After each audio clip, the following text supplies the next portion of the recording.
হ্যাঁ। এবং এটা যদি আমি 2 মাস পরে তারটা খুলে নিই তাহলে এরকমই থাকবে। তারপরে মানে অভ্যাস হয়ে ওই যে বার্চেস আমাদের রবার্ট ফ্রস্টের কবিতা ডাল দিয়ে ঝুলে বেড়া ডালে ঝুলা।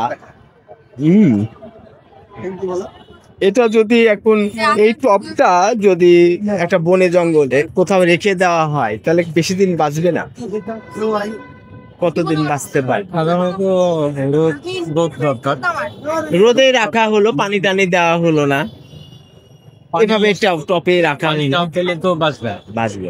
হ্যাঁ, এখন এই টবের নিচে ছিদ্র আছে, ছিদ্র দিয়ে তারা যদি শেকড় বের করে দেয় দিয়ে মাটির সাথে, আচ্ছা তাহলে মাটিতে হয়তো এই পটটা ভেঙে ফেলে এই গোটাটা যদি দিয়ে দেওয়া যায় তাহলে নিজে নিজেই হয়তো বড় হয়ে একটা স্বাভাবিক গাছে যেতে পারে।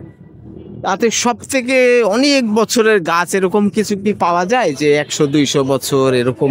তেমন কোনো আমাদের দেশে ওইভাবে হয়নি। জাপানিজ বনসাই আছে, চাইনিজ বনসাই আছে, তাদের দেখা যাচ্ছে যে বংশ পরম্পরায় একটা গাছ। আচ্ছা, তাহলে পৃষ্ঠপোষকতা কি উচিত সরকারের কোনো? অবশ্যই কি ধরনের করা? এটা বিষয়টা নিয়ে যদি উদ্যোগ নেওয়া হয় এবং বনসাই শিল্পীদের উচিত যে সাধারণ মানুষকে একটু বোঝাতে সক্ষম হওয়া যে কোনটা আসলে বনসাই আর কোনটাকে আমি সাধারণ গাছ। তাহলে আমি যদি অনেকেই দেখা যাচ্ছে যে তেঁতুল যেমন ধরছে প্রতি বছরই ধরছে, সেটাও তো একটা মানুষ বাড়িতে রাখতে পারে যে মাঝে মাঝে তেঁতুল খাওয়া যায়। তবে আমি যদি শৈল্পিক দিকটা বিশ্লেষণ করি তাহলে ওই তেঁতুলের যে পেছনে যে আরেকটা তেঁতুল আছে ওইটার শৈল্পিক দিকটা বেশি আর্টিস্টিক বেশি।